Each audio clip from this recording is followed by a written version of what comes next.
I'm Jeff Blevins, the hospitality manager here at the winery. I want to thank all of you for being here tonight, and everyone watching on Facebook Live.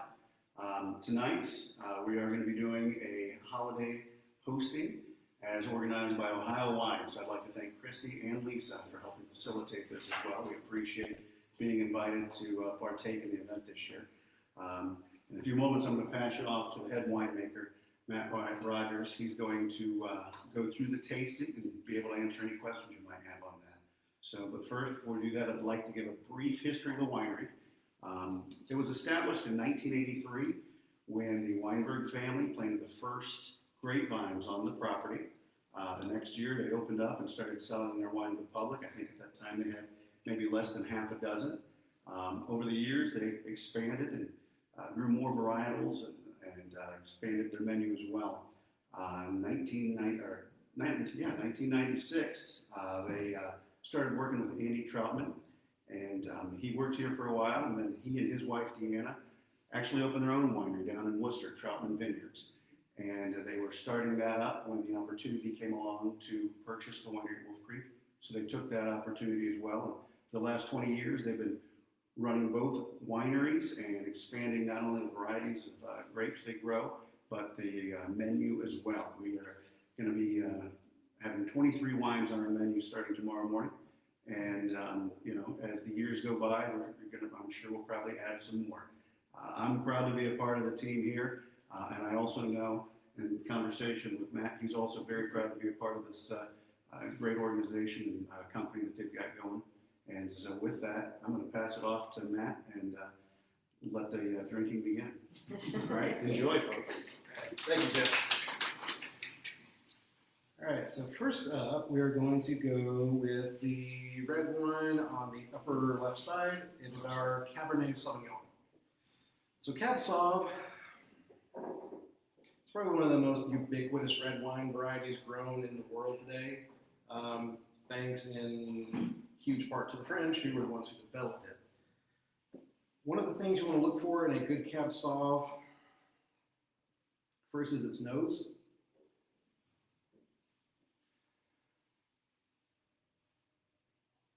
So one of the things I always like to look for, it sounds a little weird, but I like to look for pencil shavings, the aroma of pencil shavings.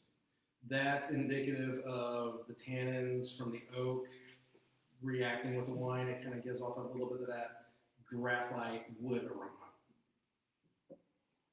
So you get a little bit of that pencil shavings.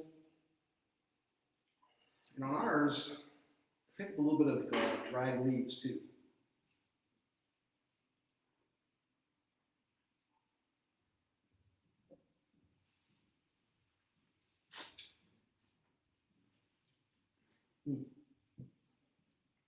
So the good thing about Cabernet Sauvignon, it's a full-bodied red. It's got a really good mouthfeel to it.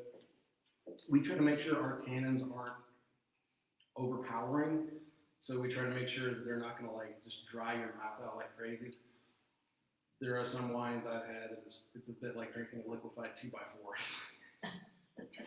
You can tell it's really been oaked very, very well. With ours, we try to minimize that a little bit. I pick up notes of cherry, black currant, that generic red berry note. Sometimes you really can't quite pinpoint what it is, but it's like it tastes red.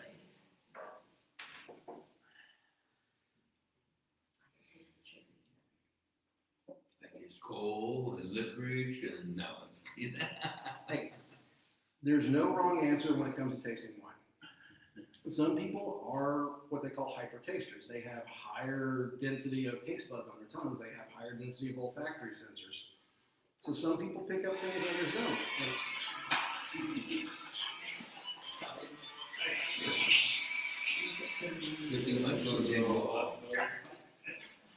Yeah, like I said, there's no right or wrong answer. It's whatever you pick up on it.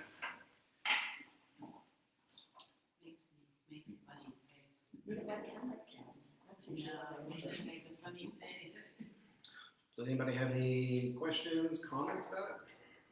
So, of the 5 wines we're having, are all of these normally served chilled? For the most part, cab is not typically served chilled. Most of your reds aren't going to be served chilled. Now your lighter, the professed whites, those tend to do better chilled. The exact temperature depends on the wine. Some of them want a little warmer, some a little cooler. It just depends. If it's a cab red blend, what makes it the red blend? So basically, a blend means that it's not one specific varietal or it's not one specific vintage. So if it's a red blend, they may take grapes that were grown from one year, take grapes that were grown in another year, and they blend those two wines together, either to balance out flavors, or sometimes they may just have extra of something that they want to create a blend with. So yeah, typically, if it's called a Cab Sauvignon blend, it's most certainly going to be Cabernet Sauvignon. If it's just a red blend, that could be Cab Sauv, it could be Rougeon, it could be any type of red wine blended into it. Are your cab grapes grown here? We do not grow Cabernet Sauvignon here. It's a little difficult to get to grow in Ohio. There are wineries in Ohio that do it, but they have to baby those vines to get them through winter. And even when they do grow them here, the soil conditions in the state aren't that great for it, because you do get a lot of like that, the pyrazine or the green bell pepper flavor in it. So sometimes it can come off as a little grassy or a little vegetal or something like that. So we get our Cabernet Sauvignon from the West Coast. This actually came from Yakima, Washington. We bring in the grapes or the juice, and then we bake it here. We do as much as we can here, but there are just some varieties that just won't grow here, but we do want to have those varieties. It's like Cabernet Sauvignon. Every winery has a Cab Sauv, so we want to have our Cab Sauv. Yes? I have a question. Why Washington and not California? That's a very good question. We used to get a lot of our stuff from Washington, or we used to get a lot of our stuff from California. We will basically, we have a broker that we go through. We get samples from them of the different juices and wines coming from certain areas, and we will taste them and see which ones we like best. We've gone with Washington State over the last few years because of the wildfires that happen in California. There's a thing called smoke taint, where basically the wildfire is happening in the area of a vineyard. The grapes, especially the skins, will pick up some of those compounds from the smoke, and it comes through in the wine. It really does. It is a bit like trying to drink a glass of wine through a dirty ashtray. So in 2020, there were a lot of wildfires in California right around harvest time. So we opted to go with Washington State. Plus Washington, they're a good place to get cool weather varieties, which we're a cool weather region. So getting it from there, it's kind of like the next best thing to being grown here. Do you get any of your grapes from New York? We do actually. We do get some of our grapes from the Finger Lakes district. So we don't have any here, but like we grow, so our White Lies variety, our White Lies label, that's made from a variety of grape called Delaware. Not named after Delaware, the state, named after Delaware, Ohio, though the variety actually originated in New Jersey. But yeah, we grow it here and we produce our own from our vineyard, but our demand for White Lies is so high we can't keep up with it. So we actually will get Delaware in from the Finger Lakes district.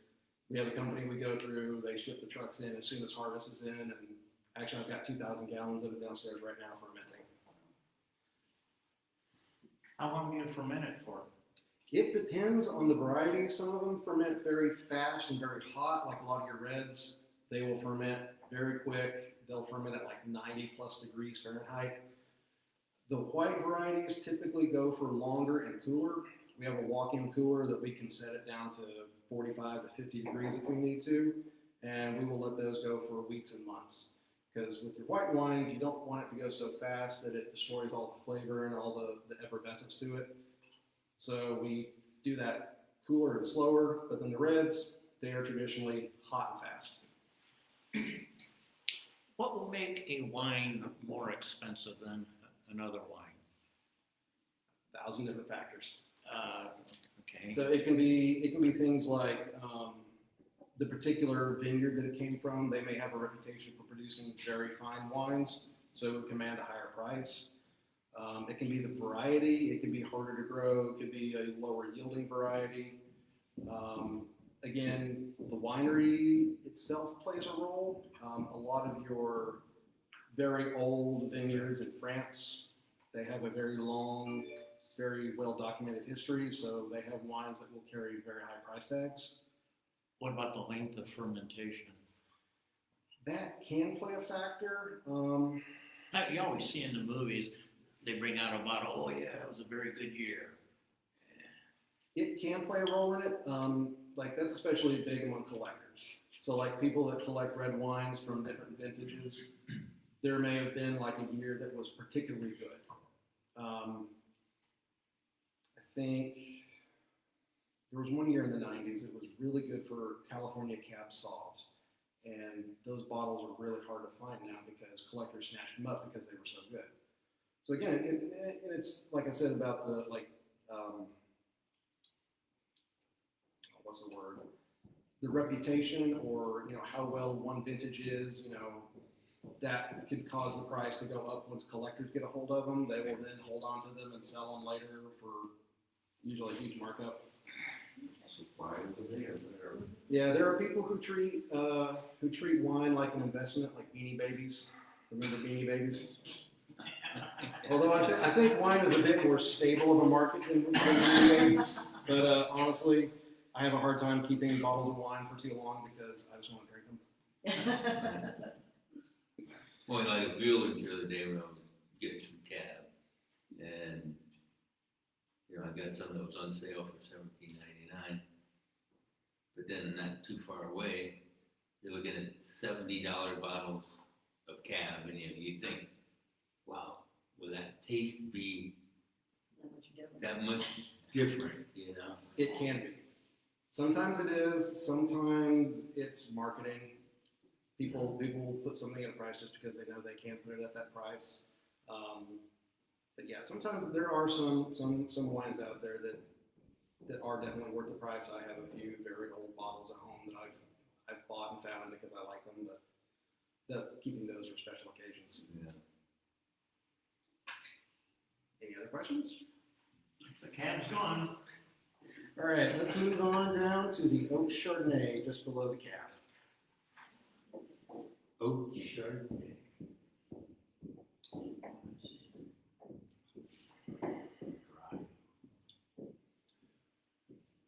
So the first thing I pick up on the nose is vanilla. And that is all from the oaking of it. So I pick up vanilla, slight hint of tobacco.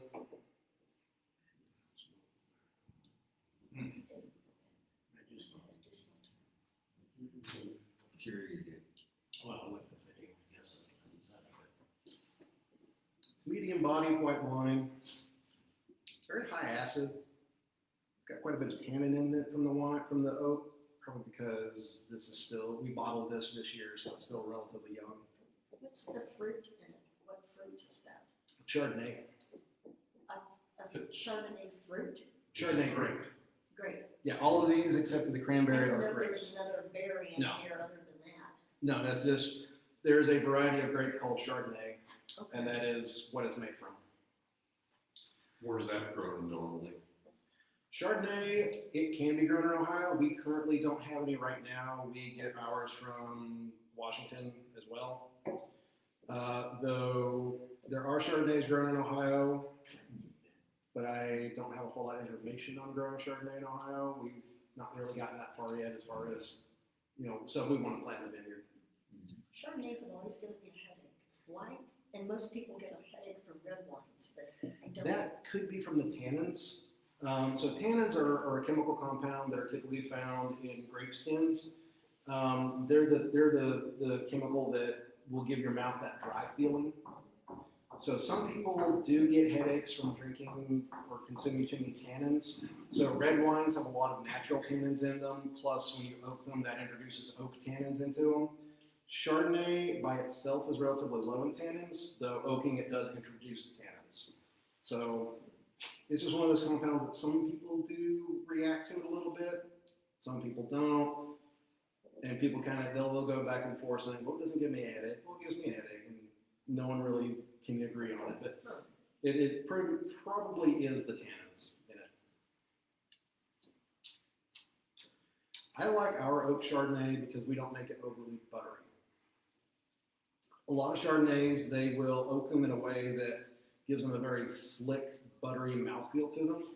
So it really does feel a bit oily going down. I'm not a huge fan of that, neither is Andy, so we've kind of come up with a recipe for making it that doesn't introduce a lot of that butteriness. There's still a little bit of it because you're going to get that with the oaking of it, but we try to minimize that too. And we try to. Chardonnays are so popular. I mean, They are. They're, like I said, they're incredibly popular. But you also are, and traditionally most Chardonnays are oaked. They have traditionally been oaked always. But in recent decades, there's been a trend to make unoaked Chardonnays or to make oak Chardonnays with different characteristics to them. So it's just personal preference. okay. I'm not a white wine type of guy, but it has a good taste. I know my dad used to say that he'd get headaches from drinking wines in America, that if he drank like German wines and stuff. Was that something about the way they made them? It could be because in Germany, they're not as likely to oak their wines. Germans have a preference, and this is just in general, different people in different countries have different preferences. But in general, the German palate tends towards sweet, aromatic wines, which we have one on here we'll get to later, the Traminette. So the Germans don't really like a lot of oak or a lot of tannins in their wines, on the most part. Okay. So that's something you typically see in the cooler weather regions. So in Germany, Austria, in the Pacific Northwest, up in Canada, you'll see more white grape varieties and you'll see less oak put into them. You go into warmer climates like in France, Spain, Italy, California's wine industry, it's all reds and it's almost always oak. Oak being from putting it in oak barrels. Putting it in oak barrels or using oak chips or some other way. In some way or another, you've got oak wood in contact with the wine. Using chips, it'll cause it to happen a little quicker because you have a larger surface area. A lot of your bigger wineries like Franzia and things like, and other companies like that, they will typically do chips in theirs just because that lets them get it done quicker. We like to go with barrels when we can for our red wines.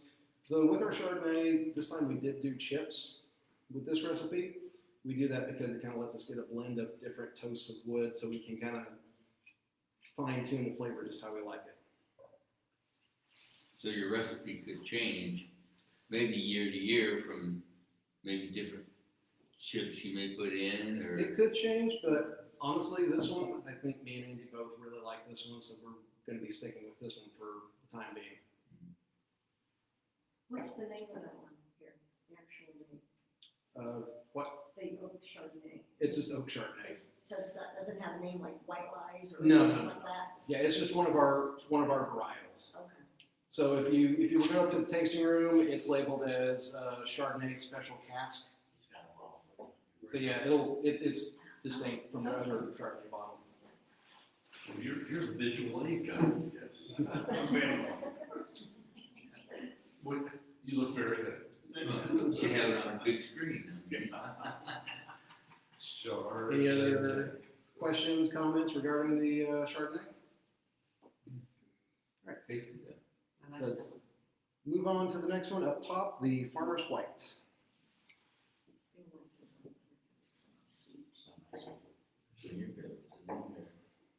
Something white.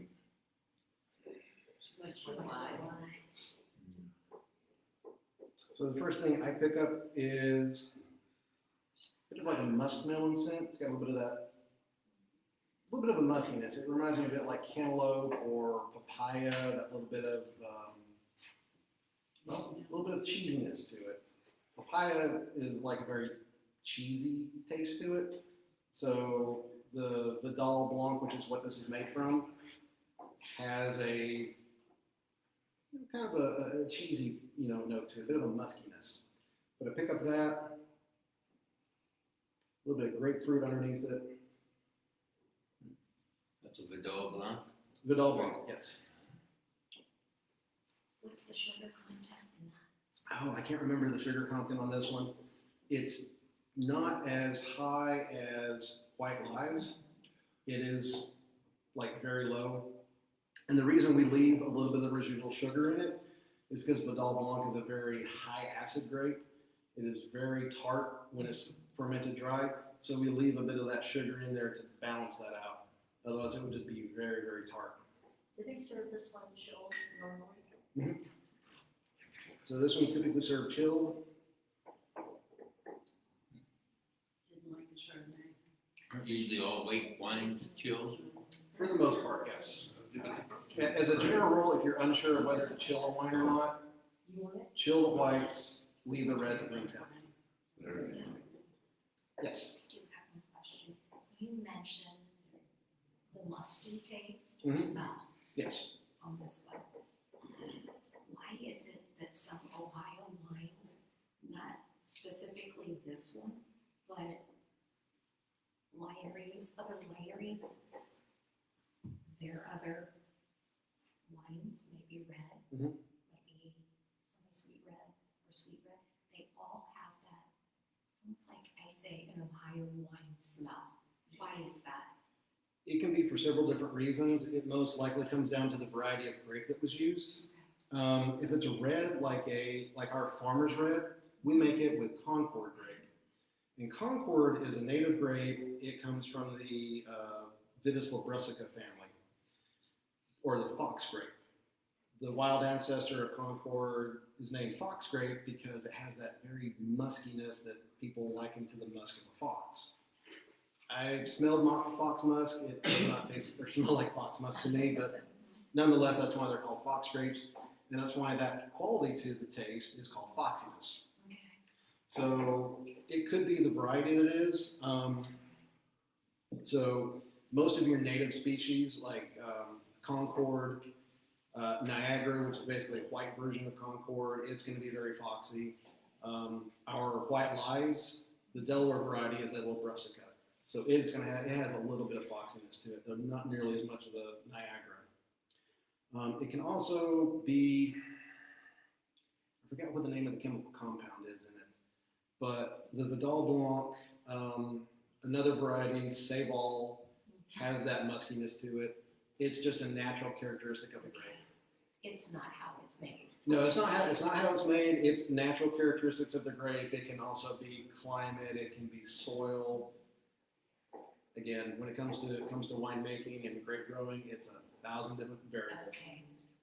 But yeah, it's not that there's anything wrong with the wine or anything bad with it. It's just that's its natural flavor. Okay. Some people really love it. Some people really dig it. It's like we sell the farmer, or we sell White Menagerie, and we've got like customers that come into our winery here specifically to get a bottle of White Menagerie.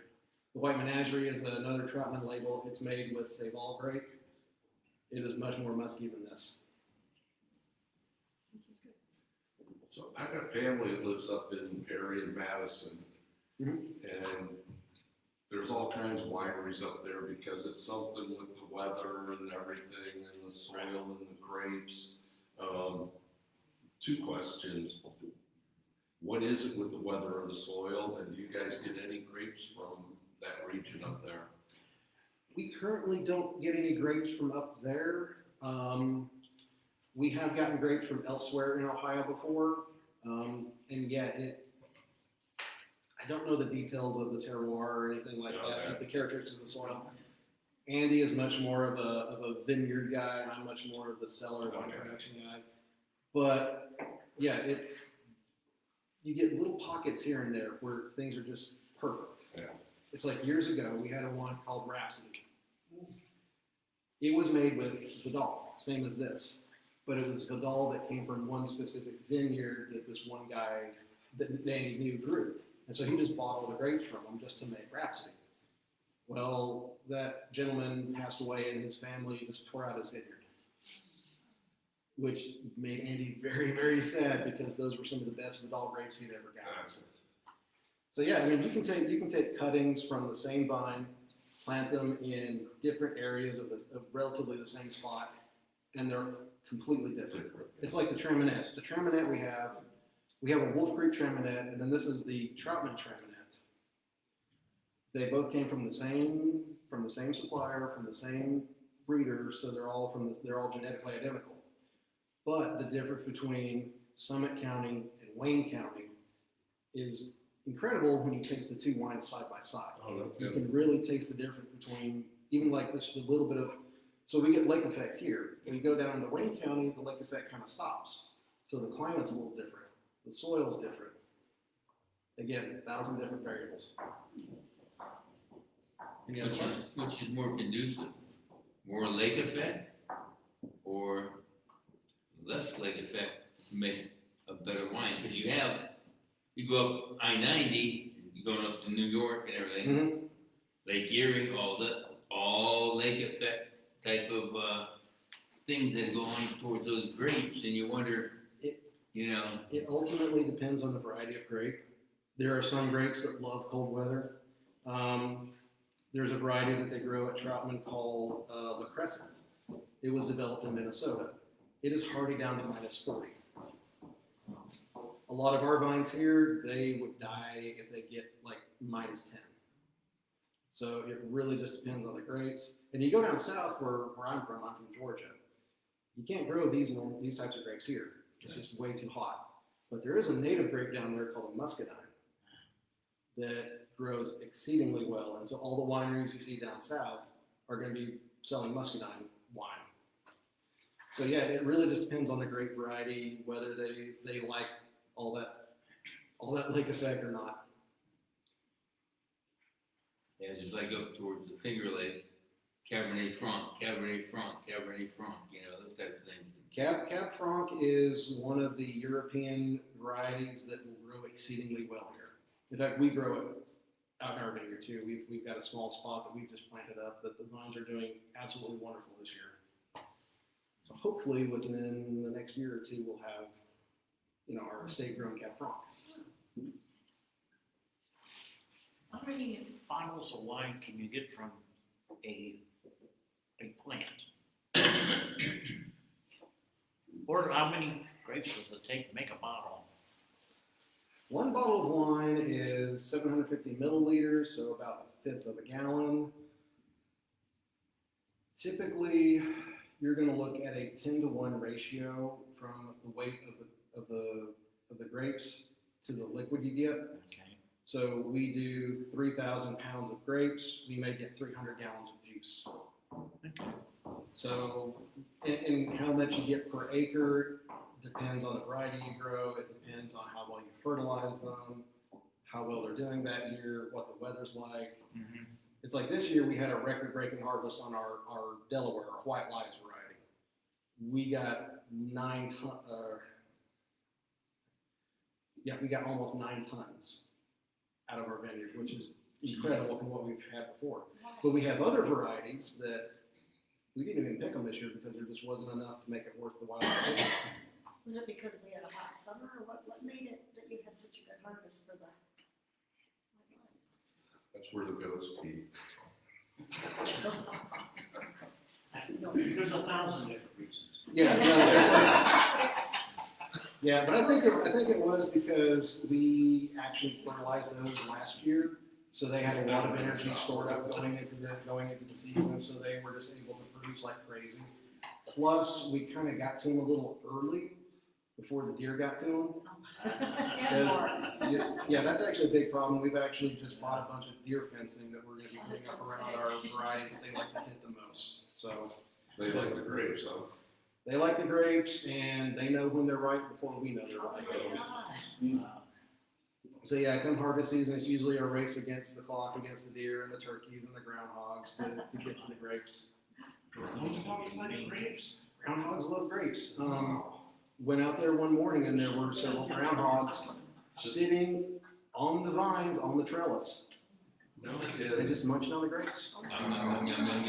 Yeah. First you go out there and they all scatter and run away. So. Okay, so we'll be moving on to the Traminette. So this is the Troutman Vineyards Traminette. Right away, that floral aroma hits. So of all the 5 varieties we have here tonight, this is my favorite of them. I absolutely love Traminette. Very floral, bit like gardenia almost to me.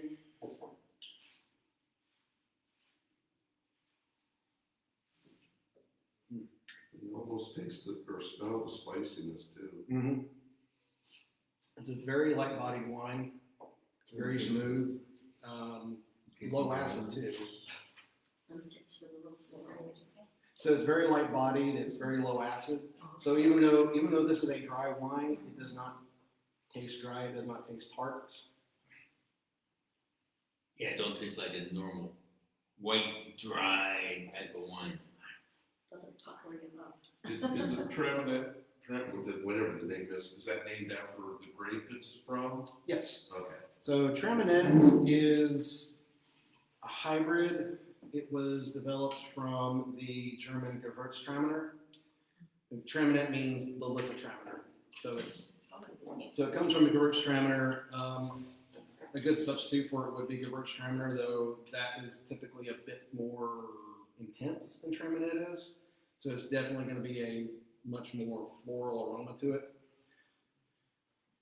Traminette is very nice. It grows well here in this climate. It performs exceptionally well. It makes really good wine with what nature has to offer. So does it go with like an entree or a dessert, or what do you usually serve the Traminette with? Because I'm not familiar with that. With Traminette, I would definitely go with something that's going to have a very mild flavor to it. I wouldn't serve it with like a steak or anything like that. I would serve it with just a real simple like chicken and rice meal. Something that's lightly seasoned. There's nothing that's going to overpower the Traminette.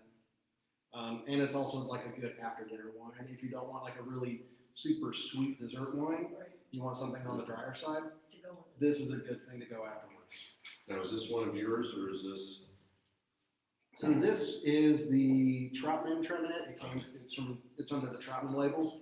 We do grow our own Traminette. It is very similar, though there are. If you were to sample the two side by side, you would definitely tell the difference in the two. Really? And like I said, these are actually from same vines, from the same sport, the same vines. But the difference in soil, that little bit of difference in climate between here and Worcester, makes all the difference. I like it the more I drink it. The first sip, it's like, I'm not so sure, but then the more I taste it, I like it more. Me too. It's like I found the same with anybody. it's like I've always thought of it as church lady perfume. Growing up in a very Baptist family, going to church every Sunday, there would always be that perfumey aroma, Oh, yeah. and That's a real one. so it reminds me of it. You just ruined the whole wine.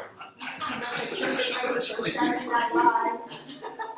It's church lady perfume, but in a good way. Okay, there you go. But yeah, no, I like it. It Stick and take it. brings back memories for me, and Brings it's just back a good memories. wine. What kind of memories? Lisa, are you learning anything? I am. Okay. Just fond memories of going to church. My grandfather was the minister, so we were always in church. And It's a good thing. just in other words, just good old family times.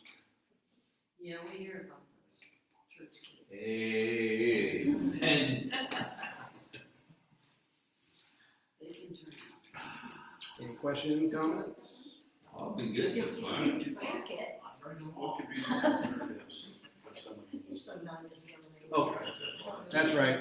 So one thing we wanted to talk about was like, Settle down. so one of the things I want to talk about is if you can't find these particular varieties or these particular wines and you want to have something like it, we've got a few substitutions you can make. So for the Cabernet Sauvignon, we have Chambourcin,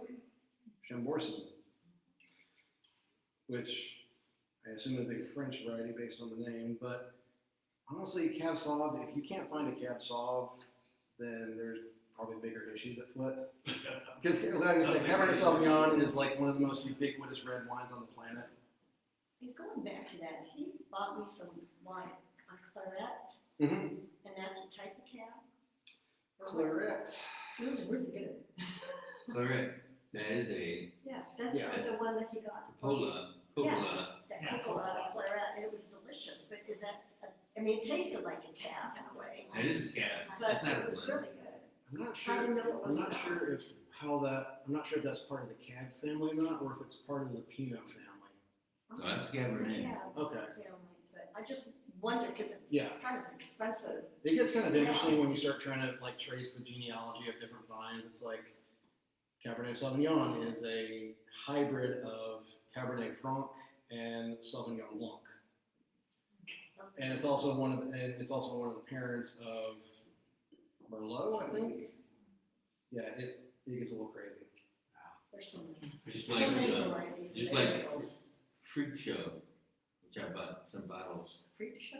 Freak Show, Cabernet, it's on sale actually, but it's Cabernet, Mhm. and you know, it's a very tasty Cabernet.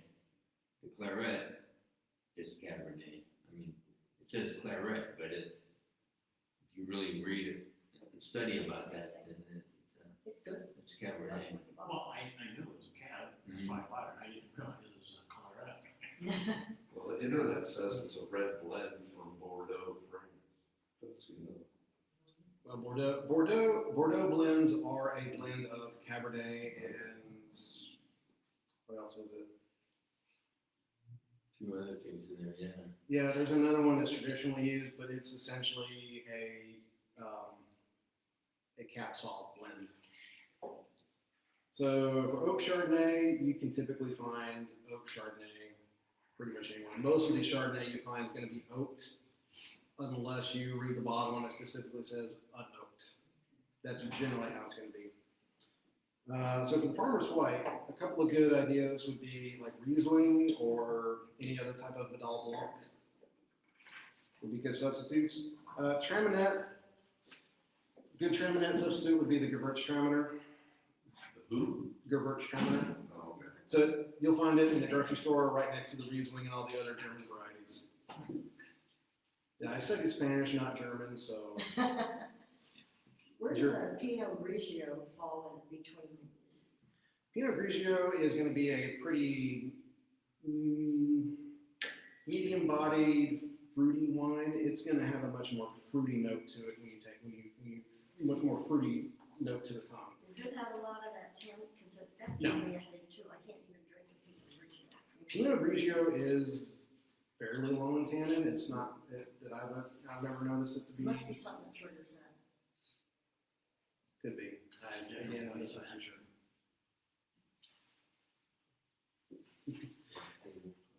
All right. So the last wine of the evening, the Cranberry.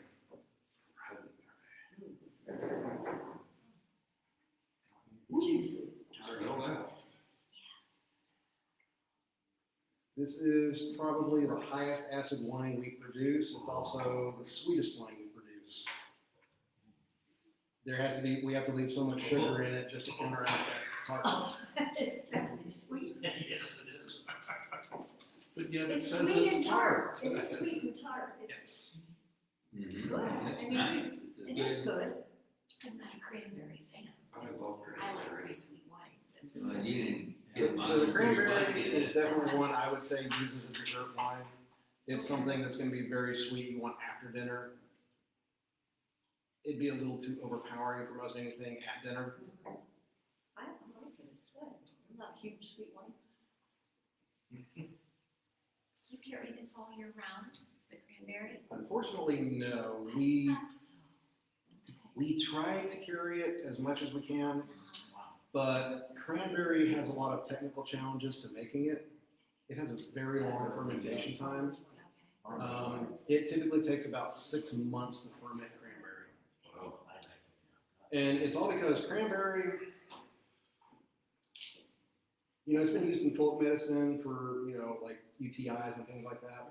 So it has natural antimicrobial properties. So it inhibits yeast growth.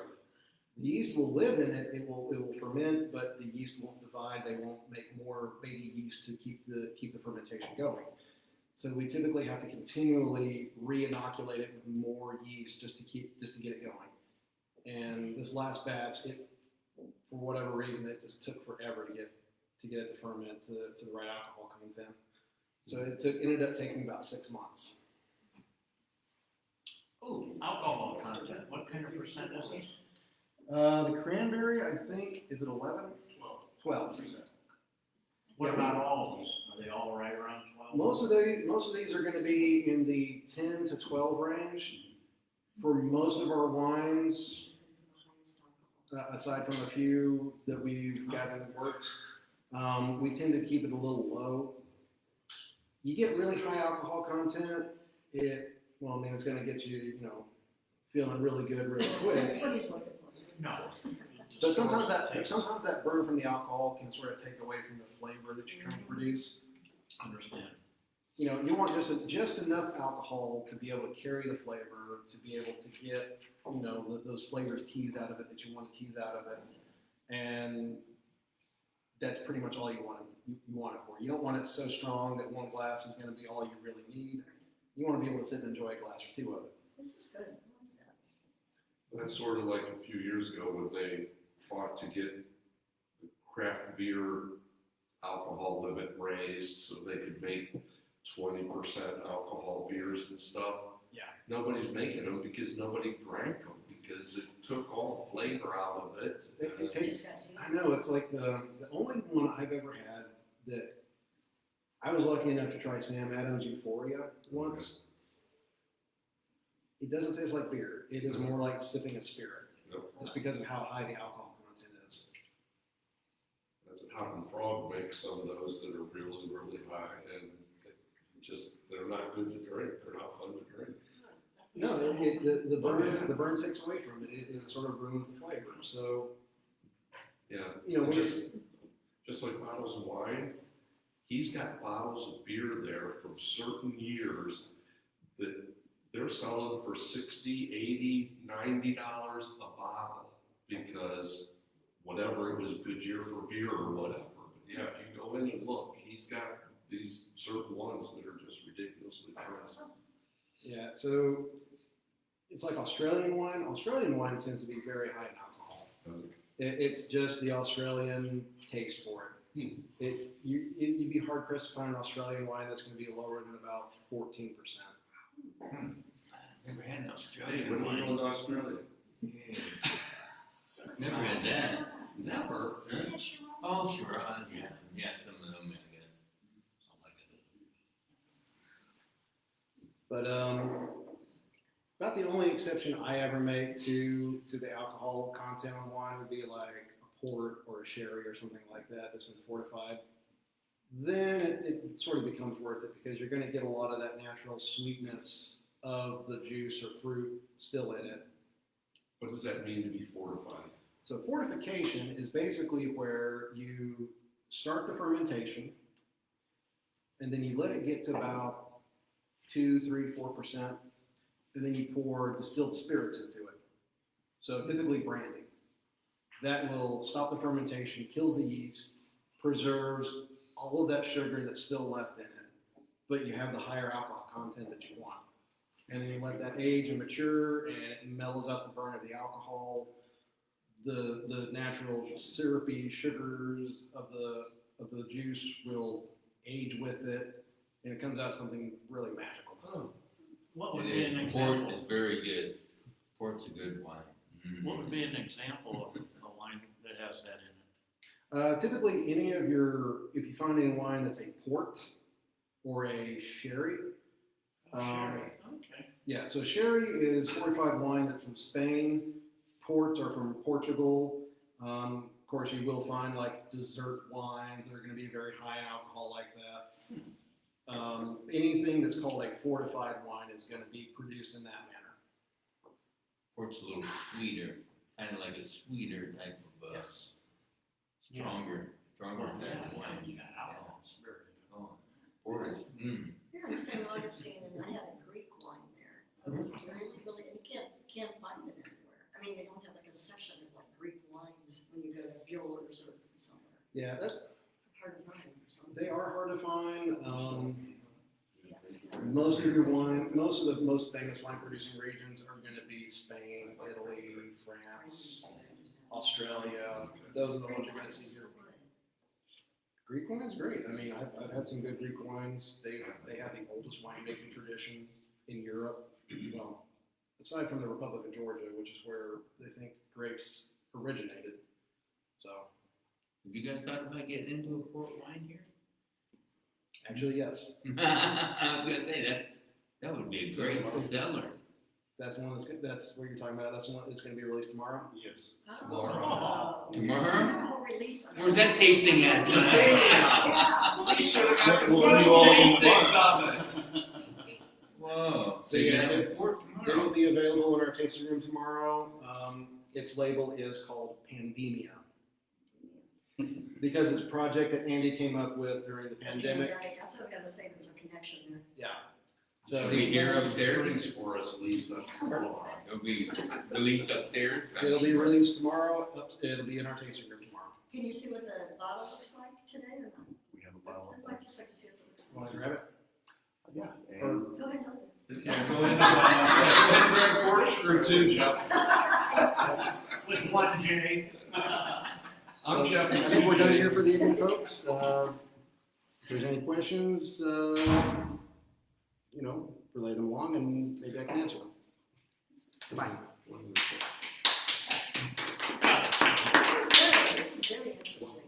It was very